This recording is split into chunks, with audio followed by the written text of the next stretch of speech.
the live stream. The chair and/or secretary treasurer have the discretion and authority at any time to direct the termination or interruption of live streaming. Such direction will only be given in exceptional circumstances where deemed relevant. Circumstances may include instances where the content of debate is considered misleading, defamatory, or potentially inappropriate to be published. Attendees are advised that they may be subject to legal action if their actions result in inappropriate and/or unacceptable behavior and/or comments. Please note that this meeting is being recorded and is also being live streamed, and that all/some attendees are participating by video conference.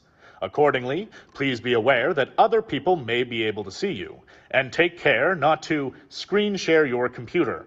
Anything that you broadcast may be captured by the recording.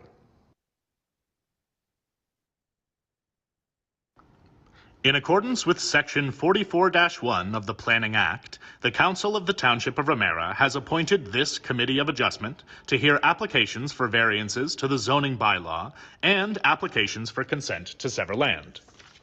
The members of this committee are private citizens who are not members of council, nor are they employees. Committee members are provided with information about each application prior to the public hearing to enable them to review the sections of the township's bylaws which are relevant and to make a site visit if needed. No discussion of applications occur, nor will any decisions be made outside of the public hearing. The procedure for hearing applications is as follows. 1. The Secretary-Treasurer will describe the application and the extent of its processing to date. Number 2. The applicant or agent will be asked for his or her comments. Number 3. Members of the audience will be asked for their comments. Number 4. The applicant may then provide further information. Number 5. Committee members will then provide questions or comments to be followed by the decision of the committee. A written copy of the notice of decision will be sent to the applicant and anyone who provides the Secretary-Treasurer with a written request, including their full name and address. Decisions of this committee may be appealed to the Ontario Land Tribunal by the applicant, a minister, or a specified person or public body. The procedure is included with the notice of decision, and if you wish to be advised of a possible land tribunal hearing, you must request in writing a copy of this committee's decision. Once the application has been heard by the committee and the 20-day appeal period has ended, the application sign should be removed from your property. The sign can be returned to the township for reuse or recycling. Thank you very much. Good morning, everyone. Welcome to the March 4th Committee of Adjustment meeting. Introducing the committee members. To my left is Member Truax and Member Walker. And to my right is Member Warren and Member McMillan. Secretary Treasurer is Carissa Barker. My name is Chloe Black, the chair to the committee. Please address all comments to the chair and ensure all cell phones are silenced to ensure that an orderly meeting is maintained. Starting with Section 3, disclosure of pecuniary interest. Do any of the committee members have any to declare? Seeing none, moving on to Section 4 for the applications. Secretary Treasurer, can you please explain item 4.1 and the circulation to date? Absolutely. Just share my screen now. Is anybody able to see this screen share? Looks like it. So we're discussing minor variance file A125 for 7740 Birch Drive. And the applicant is Kathy King with Dutch Masters Design and Construction Services, Inc. On behalf of the property owners, Jared Baxter and Candace Sleep.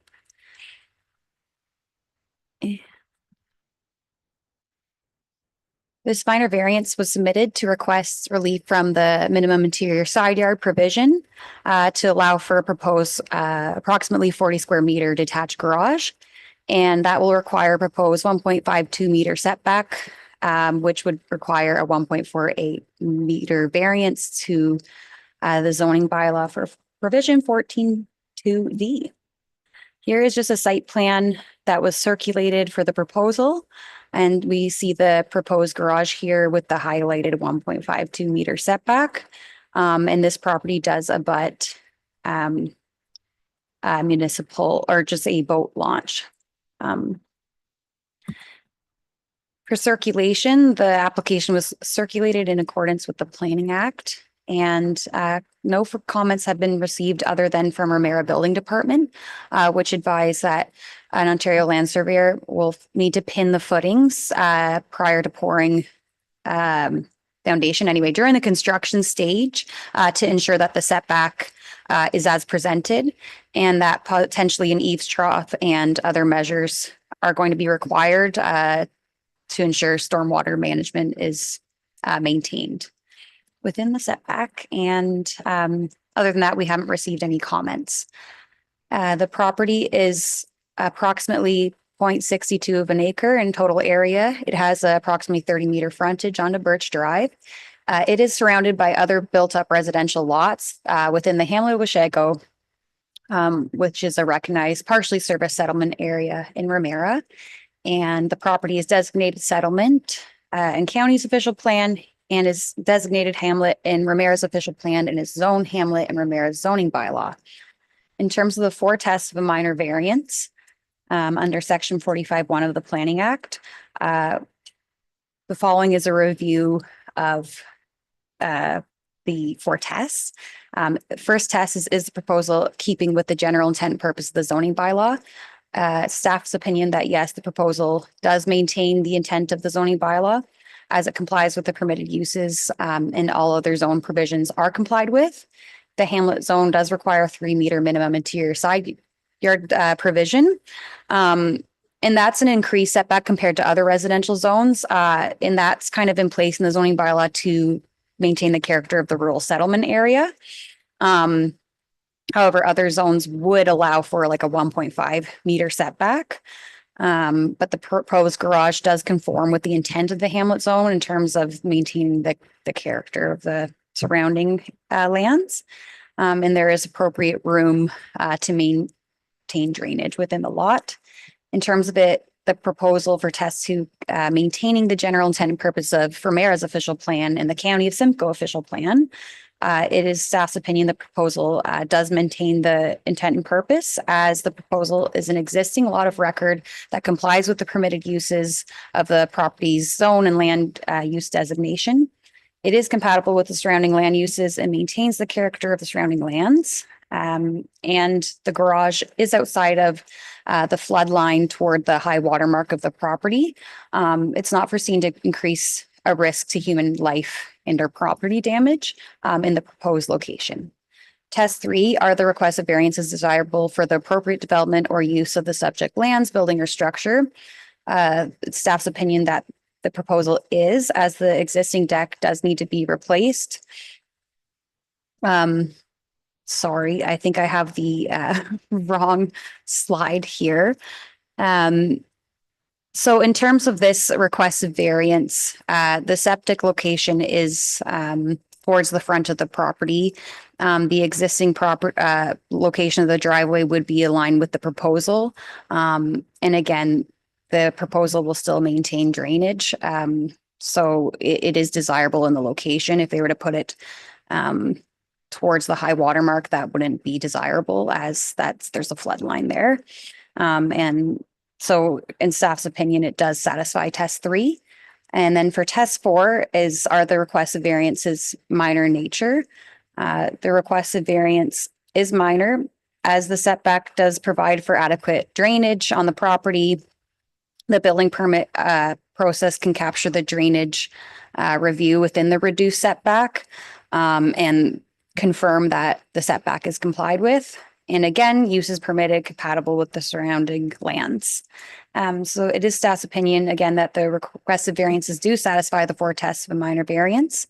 As such, staff recommend that the committee approves the application with the condition that the construction must be in substantial compliance with the material submitted with the application. And that's to ensure that the construction is consistent with the requested variance as presented at the building permit stage and construction stage of the project. And staff suggests a motion that the Committee of Adjustment receive report BP 08-2025, and that the committee approves minor variance application file A125 with the recommended condition. And the alternative is the committee could deny or defer the application or amend the suggested motion. Thank you. Thank you. I believe we have the applicant Kathy on Zoom. Kathy, would you like to make any further comments to the application? Good morning. Can you hear me? Yes. Hi there.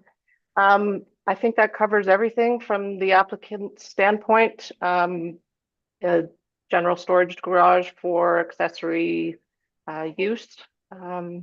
That's everything that I've got. Any other questions from the committee? I don't think so at this time. Nope. Okay. All right. Thank you. Is there anybody from the public on Zoom? Seeing none? Okay, I'll open it up to the committee. Member Warren, would you like to start? Thank you, Madam Chairperson. Yeah, I saw the property and you're working for a very tight location there when you see the property between the property line and the house to try to maintain that 6 feet from the house and still have a meter and a half to the property line, which I like is good because we can live with a meter and a half because there's still lots of room to go down there for drainage or standing up ladders or whatever and not accessing your neighbor's property. So I think this is a fairly straightforward application and I'm in favor of it. Thank you, Madam Chair. Member McMillan? Thank you, Madam Chair. I had a site visit also, and I have no concerns with the application. Correct. Member Truax? Yeah, I was out and had a look and I have no problems with the application. There seems to be lots of brush or trees along the side to block it from the neighbor too. So it's not really going to be offensive to the neighbor or anything. So I have no concerns with the application. Perfect. And Member Walker? I also did a site visit and I agree with the rest of the members. I have no concerns. Correct. I agree. I think the biggest thing with these riverfront properties is meeting the 15 meters to the flood line, as well as trying to maintain a safe distance from the septics. So those are both being met, as well as the drainage is being properly maintained. I think those are the biggest things we could ask for. So I'm also in favor, sorry. So I will now put forth the recommended motion as presented on the staff report that application A125 be approved with the recommended condition. Moved by Madam Chair. Member Warren, second by Member Truax, all in favor? And that's carried. Thank you. Okay, moving on to item 4.2 minor variance file A2224 returning. Secretary Treasurer, could you please provide us an update on this file to date? Absolutely. So this file is located for the subject property 7751 Oak Ridge Drive. The applicant is Brianna Ellen with Sustainably Drafted Inc. And the property owner she's representing is James Wagler. The minor variance has been submitted at the December 3rd, 2024 Committee of Adjustment meeting. And the committee did motion to defer the file in order to enable the applicant time to obtain a flood hazard assessment to identify or refine the map floodplain on the property. Otherwise, to allow the applicant time to redesign the proposal to remove the living space that's proposed outside of the floodline. And the application has since revised the proposal. An updated site plan was submitted, which still achieves the original intent of the application to request relief from the average high water mark setback to renovate and expand the existing dwelling. So the design revisions submitted do relocate the septic system, and that allows for a more sufficient building area outside of the floodplain. And the application has now demonstrated that there is no living space within the floodline. So no further encroachment to the high water mark is proposed than the original request of a 12.7 meter setback. So as the general merits of the application have not been changed and no increase in variance is required, there is no additional recirculation under the Planning Act triggered. However, the proposal does still require permission to expand the legal non-conforming dwelling and minor variances to the Ramara zoning bylaw for the proposed deck and screen porch. And that includes a setback for the dwelling of 12.7 meters, a setback to the screen porch from the high water mark of 14.8 meters, as well as, I can't really see that last one there, a 12.8 meter setback to the proposed deck. And I do have a site plan. It's a little bit, might be difficult to see on the screen, everything going on, but there is the flood line here, represented on the site plan. And the dwelling is now outside. This property for the proposed variance and permission request is within the partially serviced settlement area near County Road 169. It does a water body and is within the Black River 100-year flood line. And just refreshing that the surrounding land uses are primarily residential, with Ramah Island, a large passive recreation parcel across the street. Property is zoned hamlet in Ramara zoning bylaw and designated hamlet in our official plan, and is designated settlement in the county's official plan. For the minor variance for the deck and screen porch, the Planning Act will require that those variance requests satisfy the four texts under Section 45(1) of the Planning Act. First is the proposal keeping with the general intent and purpose of the zoning bylaw? Staff of the opinion that the proposal is, as it will have the effect of regenerating the existing dwelling while removing the existing legal non-conforming accessory buildings from the property. As there are, an existing garage on the property in the front yard, and then another one towards an interior side yard that can be cleaned up through this proposal. And that improves conformance to the zoning bylaw overall. Test 2 is the proposal keeping with the general intent and purpose of the official plans, and staff are of the opinion that the proposal does, as the property is within a partially serviced settlement area, and both upper and lower tier official plans promote the vitality of settlement areas. The residential use conforms to the official plans. The rebuild enhances the subject lot of record within the rural settlement. And for test 3, is the request of variance desirable for the appropriate development or use of the subject lands, building, or structure?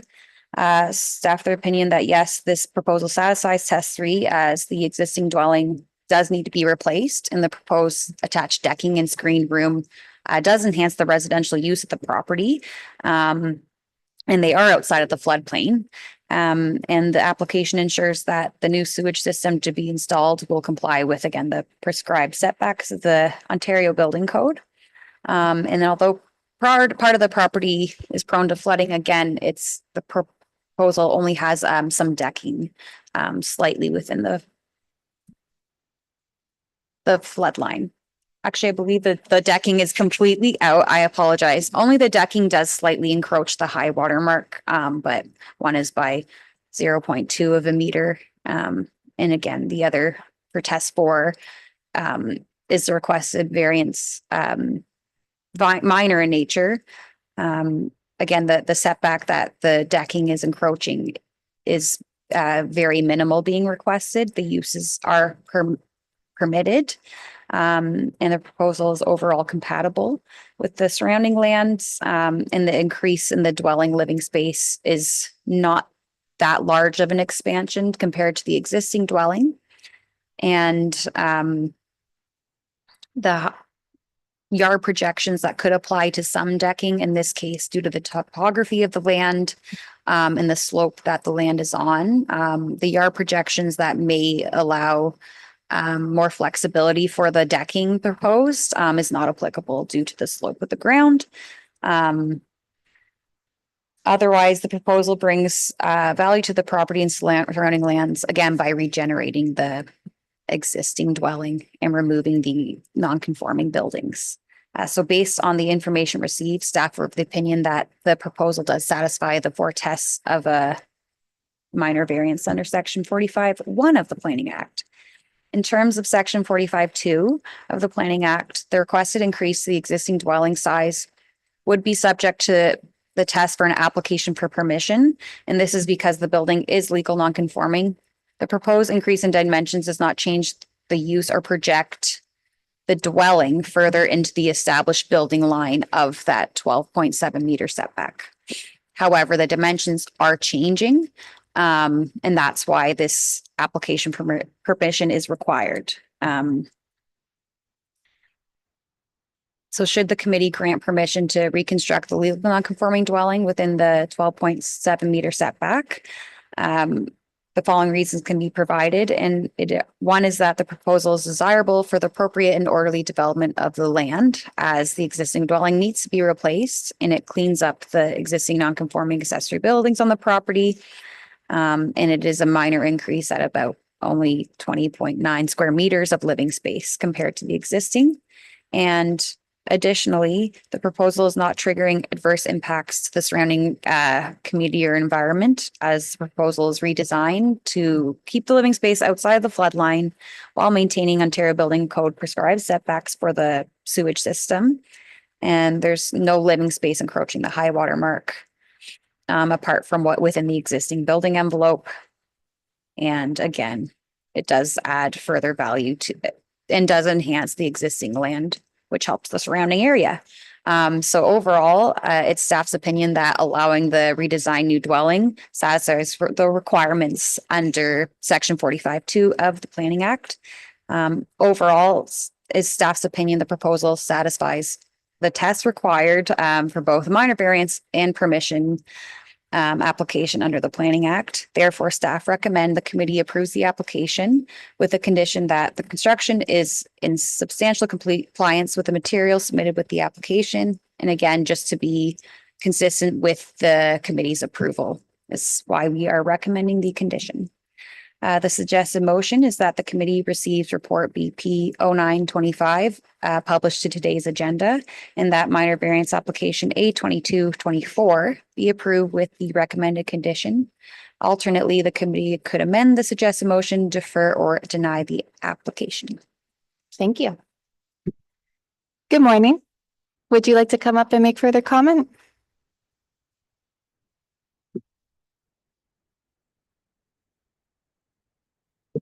Hello, I'm Brianna Allen. I'm at Unit 2, 1107 Muskoka Beach Road, Gravenhurst, Ontario, through you, Chair.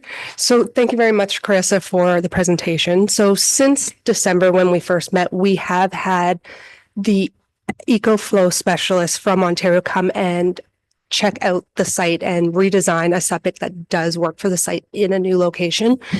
Due to the slope of the property, it is a very tight property for working on. It doesn't look like it from the site plans that we're looking at, but it is quite a bit of slope right where the house is.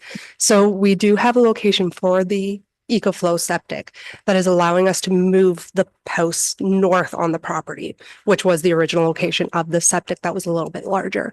So we are able to push out of the flood line, but we still are encroaching a little bit into that setback of 15 feet or 15 meters, I apologize, just due to the slope. We really can't move back because of the bedrock right kind of that we're right into. We've already lost about 50% of the basement due to it. So it isn't as large as it does seem on that site plan. Right. Thank you. Any other questions or? Seeing none? All No. right, thank you very Thank you. much. Do we have anybody from the public on Zoom? No. Okay, open it up to the committee for comment. Member Walker, I'll start with you. I did a site visit, sign was up. I read all the reports. I have no concerns. Perfect. Member Truex. Yeah, I was also out and had a look, and it is quite steep, so wish them luck. And they've done all the right stuff, so I have no problems. Perfect. Member McMillan. Thank you. Once again, I did a site visit. It's a legal non-conforming issue, and to expand it, there's provisions in the Planning Act, and I think we've met them and stuff. I guess my only concern is we're enlarging the building, and you have done there's enough room for the septic and stuff, then I have no concerns with it. Thank you. Perfect. Member Warren. Your button. Thank you, Madam Chair. I visited the site also. I did not walk down it because I figured I'd end up getting buried in the snow. So I'm just going by the paperwork that's been provided for us. You evidently have worked since we deferred this, have worked on this seriously to make things work as good as you possibly can with the property, the slope on the property and the topography of the property. I know it's very difficult. There only one question, and I'm going to put this, Madam Chair, through you to Carissa. We're outside the 100-year floodplain. There was nothing ever mentioned on the township behalf about an indemnity clause in case that 100-year flood did come. I know some of the properties on the Black and the Severn, we've done this in the past, but I'm certain that your people that the upper people above you would have mentioned this if you felt that was necessary. But it's just something I thought of when we were doing this. Yeah, and just to kind of update on that indemnification agreement portion, the township has historically entered into indemnification agreements and will still require them for certain developments, such as flood-prone lands. And I think in the past it has been with building, but planning was more involved in that process. However, now that agreement is with the building department. So they may or may not necessarily comment on the application itself, whether or not an indemnification agreement is required. However, when they do either the lot grade review or just accept the building permit application, there is a check for floodplain on properties to ensure that the flood-proof building standards are met firstly. At that point, the building officials can trigger an indemnification agreement if they have concern. Although I haven't really had, it's not something planning as directly as involved in. So I can circle back if that's something that building should be commenting ahead on applications, just for applicants' awareness. I think that might be the best. So I can circle back just to confirm how exactly, like if committee would prefer that building flag that. I think that wouldn't be a bad thing for applicants' awareness. Well, thank you, Carissa, because it's just, I'm always a little hesitant on these situations like that, but if, as you say, if building, I think we're leaving this up to building right now, and if they require it, then it probably should be done. If they don't require it, then that's okay. So as far as the application is concerned, I have no problem with it. It's just something that hit me, that I thought of this in past applications on the Black and Severn rivers. Well, and it does protect the municipality. So if there is, they definitely want to make sure that, you know, if there is any kind of development proposed within like a flood prone area, then they would trigger to make sure that, you know, because it's like we could approve this building permit, but then if any flooding does happening, then obviously the person's like, well, you issued a permit. So under the building code, you can build within a floodplain, but there is certain requirements. And then whereas the Planning Act is very restrictive, they don't want new development in the floodplain. So anyhow, I can probably circle back on the indemnification agreement process just to confirm with committee how that's fully going. I'm just not as involved right now. Thank you. Perfect. So I'm in agreement with the comments made. I think this design and proposal is more favorable than what we saw in December. So I am in support of this application as well. So I will put forth the recommended motion as presented on the staff report that the application be approved with the recommended condition. Moved by Member McMillan, second by Member Walker. All in favor? That motion's carried. Thank you so much. Okie dokie. So moving on to section 5 for the adoption of minutes. Please advise if you see any errors or omissions requiring a revision to the draft meeting minutes from February 4th. Madam Chair, I think probably Member McMillan, before we started the meeting, has pointed that out about a couple of signatures that were in error on the report. And I imagine that can be rectified.